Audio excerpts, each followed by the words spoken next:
जो नए चेहरों को यहाँ पर मौका दिया गया है। जिस तरीके से रविंद्र अभी यहाँ पर देखिए राजेंद्र राठौड़ यहाँ पर आते हुए नजर आ रहे हैं। राठौड़ साहब, बीजेपी ने जो 15 जो चेहरे हैं वो मैदान में उतार दिए, क्या कुछ कहेंगे? भारतीय जनता पार्टी कार्यकर्ता आधारित पार्टी है। किस कार्यकर्ता को कब और कैसा और क्या काम दिया जाए, इसका निर्णय हमारा आलाकमान करता है। हमारे पास दुनिया के सबसे लोकप्रिय नेता नरेंद्र मोदी जी का नेतृत्व है, इसलिए 15 लोग उतरे हैं, पर हमारा निशान तो कमल का निशान है और हमारा चेहरा नरेंद्र मोदी जी का चेहरा है। इसलिए कौन उम्मीदवार, कहाँ उम्मीदवार, कैसा उम्मीदवार, सब गौण है। सिर्फ एक ही बात है, राजस्थान में मोदी मैजिक चलेगा और इस बार मिशन 25 फिर पूरा होगा। मेरा सवाल पूछेगा, चूरू से देवेंद्र झाझड़िया कैसे उम्मीदवार जो है लोकसभा से जो उम्मीदवार यहाँ पर बनाए? देखिए, मुझे अधिकार नहीं, पर पार्टी अगर मुझे मौका देगी, ये पार्टी का आलाकमान का काम है। जो कहेंगे, दरी बिछाने से लेकर और माइक में भाषण देने तक, चुनाव लड़ाने से लेकर चुनाव लड़ने तक हर हालत में तैयार है। चूरू से जो है राहुल जो कस्बा है उनका टिकट काटकर देवेंद्र झाझड़िया को मौका दिया है, क्या कुछ कहेंगे? देखिए, एक सामान्य प्रक्रिया है। राहुल जी ने अच्छा काम किया, उनके पिताजी भी सांसद रहे और हम सब लोगों ने मिलकर काम किया, अब भी सब मिलकर काम करेंगे। लेकिन एक जो नया जो चेहरा है वो उतारा है, जो पैरा ओलंपिक जो प्लेयर है। निश्चित तौर पर देश भर के खिलाड़ियों को, पैरा ओलंपिक को और जो पद्म श्री है, पद्म भूषण है, उनका चूरू से चुनाव लड़ना हमारे सब कार्यकर्ताओं के लिए एक नया संदेश रहेगा। तो देखिए, ये थे राजेंद्र राठौड़, जिन्होंने बखूबी यहाँ पर जो खुलकर ये यहाँ पर कहा कि जो बीजेपी पार्टी है वो दरी बिछाने से लेकर चुनाव लड़ने तक के लिए जो मौका देती है, तो तमाम उन कहा जा सकता है कि उन परिस्थितियों में तमाम जो स्थिति के अंदर पूरी तरीके से यहाँ पर तैयार है। अभी भी लगातार जो यहाँ पर बीजेपी प्रदेश कार्यालय के अंदर जो बैठकों का जो दौर है वो लगातार यहाँ पर जारी है। यहाँ पर जो कहा जा सकता है कि यहाँ पर जो कार्यकर्ताओं के हाथों में आप देख सकते हैं फूल माला गुलदस्ते यहाँ पर लेकर पहुंचे हैं, बड़े गर्मजोशी के साथ स्वागत सत्कार अभिनंदन में जुटे हुए हैं। जी, मैं चित्तौड़गढ़ संसदीय क्षेत्र से आया हूँ। माननीय सीपी जोशी जी हमारे लोकप्रिय नेता हैं, उनको टिकट मिला है चित्तौड़गढ़ लोकसभा से, तो हम उनके स्वागत के लिए आज प्रदेश कार्यालय पधारे हैं। बीजेपी ने अपने नामों की घोषणा कर दी है, क्या किस तरीके से देखते हैं चुनावों को? क्या चैलेंज है, क्या है? चैलेंज ही है, वो तो आलाकमान जैसा निर्णय करेगा उस हिसाब से सोच समझ के जो भी किया वो सोच समझ के किया है।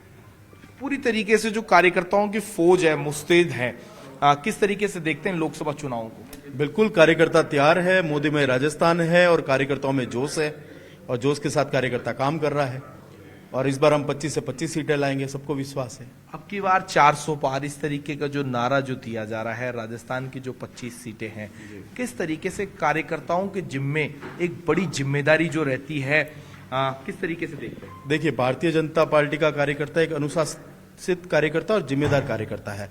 वो जिम्मेदारी के साथ में मेहनत करता है, ग्राउंड लेवल पे काम करता है।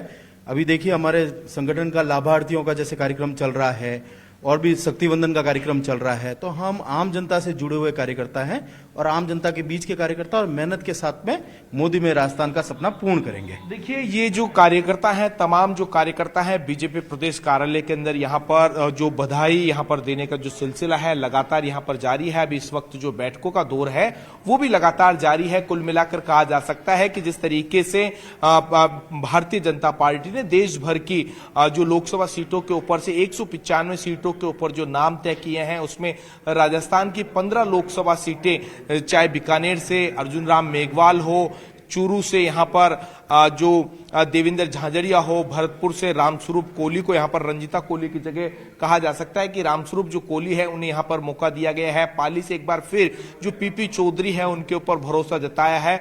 कुल मिलाकर कहा जा सकता है कि इस बार जो कई जो चेहरे हैं वो यहाँ पर नए देखने को मिले। अभी भी राजस्थान में ऐसी जो लोकसभा सीटें हैं, करीब 10 जो लोकसभा सीटें हैं, उन पर जो प्रत्याशियों का यहाँ पर ऐलान यहाँ पर होना है, वो भी उम्मीद यहाँ पर की जा रही है कि बहुत जल्द जो भारतीय जनता पार्टी की जो दूसरी सूची है वो नजर आएगी। वहीं अगर कांग्रेस की बात की जाए तो अभी तक जो कांग्रेस की ओर से एक भी जो कैंडिडेट यहाँ पर नहीं उतारा गया। ऐसे में कांग्रेस के सामने भी अब कहा जा सकता है कि बड़ी जो चुनौती है कि आखिर ऐसे वो कौन से चेहरे होंगे, आखिर ऐसे वो कौन से नाम होंगे जो भारतीय जनता पार्टी के वर्तमान में जो सांसद हैं। बात की जाए जोधपुर से जो गजेंद्र सिंह शेखावत है, उनके सामने क्या इस बार फिर से वैभव गहलोत को चुनाव में उतारा जाएगा या फिर और कोई नया चेहरा होगा? ऐसे में कई जो कहा जा सकता है कि कई जो खबरें हैं यहां पर भारतीय जनता पार्टी के लगातार जो कहा जा सकता है कि बैठकों का दौर लगातार जारी है। आज जो 15 सीटों के ऊपर नाम का ऐलान हुआ है, किस तरीके से जो कार्यकर्ताओं के अंदर उत्साह है? अच्छा ठीक है, हमारे साथ कांग्रेस से भी गजेंद्र सांखला जी जुड़ गए हैं, उनसे रिएक्शन लेंगे। गजेंद्र जी, अब की बार 400 पार, 370 बीजेपी और 400 प्लस एनडीए, और आज तो 195 सीटों पर प्रत्याशी घोषणा कर दी। 15 सीटें राजस्थान की हैं। कांग्रेस कहां है? कांग्रेस अपनी जगह पर है, कांग्रेस काम कर रही है। आगे बढ़ेगी कांग्रेस, नहीं बढ़ेगी या उसी जगह पर रहेगी? बिल्कुल कांग्रेस आगे बढ़ेगी और कांग्रेस एक एक सीट के ऊपर मंथन कर रही है। मीटिंग्स हमारी चल रही है, चर्चा हो रही है और एमिकेबल कैंडिडेट दे करके जल्दी हम कांग्रेस का कैंडिडेट जो है वो भी फाइनल करेंगे। और जहां तक भारतीय जनता पार्टी का सवाल है, मैं लगातार देख रहा हूं, सुन रहा हूं, सब लोग ये कह रहे हैं मोदी जी का चेहरा है और उस पर चुनाव लड़ना है, इसलिए कैंडिडेट कोई भी हो, कैंडिडेट डिक्लेयर कर दिए तो ठीक है, नहीं कर दिए तो ठीक है। इनकी बातों से तो यही लगता है कि हिंदुस्तान की जो जनता है वो उनके अंदर कोई समझ नहीं है, केवल मोदी जी के नाम पर देख करके वो वोट डाल देंगे, वो सवाल करेंगे। आज 3 महीने राजस्थान 14 और के अंदर 19 में सरकार किसके नाम पर वोट डाला था देश की जनता ने? 2019 के अंदर 14 और 19 देश की बीजेपी को वोट डाला था। अच्छा, इसमें कोई दो राय नहीं है कि बीजेपी को वोट डाला था, लेकिन बीजेपी को वोट डालने के बाद मिला क्या है, जनता इस पर भी विचार कर रही है। आज अब 2 महीने से ज्यादा राजस्थान में सरकार बन गई, अब इनको डीजल पेट्रोल की रेट के ऊपर वेट ज्यादा नजर नहीं आ रहा है। आज सारा इंडिया चुप है, आज सारी भारतीय जनता पार्टी चुप है। तो आप क्या समझते हो, देश का मतदाता, राजस्थान का मतदाता गूंगा और गहला है, उसको ये चीजें नजर नहीं आ रही? आज अब महिलाओं के ऊपर अत्याचार के ऊपर भारतीय जनता पार्टी बिल्कुल चुप है। बिल्कुल सांखला साहब, जो जनता को नजर आता है वो नतीजों में तब्दील भी होता है, और 2023 विधानसभा चुनाव राजस्थान के नतीजों ने यह दर्शा भी दिया है। हाँ, ये मुकेश जी प्रजापत साहब, मदन प्रजापत जी भी हमारे साथ बीजेपी के हैं। परसेंटेज में अच्छा, पहले उनको बोले, मदन जी एक मिनट पहले कंप्लीट करने दीजिए। मदन जी एक मिनट, गजेंद्र जी को पहले बोलने दीजिए, जो सवाल वो उठा रहे हैं उनको उठाए। बोलिए भाई गजेंद्र जी। में नहीं है, 70 सीटें हमने भी जीती है और बहुत थोड़ा वोट परसेंटेज का फासला है। और उस फासले को, अगर वोट परसेंटेज और फासले की बात है तो उसके अंदर भी आप देख लीजिए कि कांग्रेस किसी भी रूप में कमजोर नहीं रही है। और लोकसभा चुनाव के अंदर पता लग जाएगा कि खाली जिस तरह से शोषेबाजी करके, मूल मुद्दों से भटका करके, अब इनको आज महंगाई नजर नहीं आती, अब आज इनको बेरोजगारी नजर नहीं आ रही है, आज इनको पेट्रोल और डीजल के ऊपर वेट नजर नहीं आ रहा, कोई नहीं बोल रहा है, सबके मुंह के ऊपर पट्टी बंद गई है। राजस्थान की नाना मदन जी जवाब देंगे, बीजेपी के नेता है, बहुत मुखर हैं। मदन जी जवाब देंगे, देखिए तैयार बैठे हैं वो, तो अब आप सुनने का जरा सब्र रखिएगा। बोलिए मदन जी। गजेंद्र जी से आपने पूछा कि कांग्रेस कहां है। कांग्रेस लड़ाई झगड़े और गुटबाजी के अंदर है, और जो इनके युवराज है वो अभी न्याय यात्रा निकाले। वो महंगाई और बेरोजगारी की बात कर रहे हैं, पेट्रोल के दामों की बात कर रहे हैं। मैं दे रहा हूँ। दूसरा इन्होंने बोल रहे हैं, अरे गजेंद्र जी रुकिए, आपने अपनी बात रखी, मैंने सवाल रखा, सुनने वोट मांगने के लिए जनता के बीच इन्होंने कहा कि जनता की समझ के ऊपर, जनता की समझ पे हम प्रश्नीय चिन्ह नहीं लगाते हैं।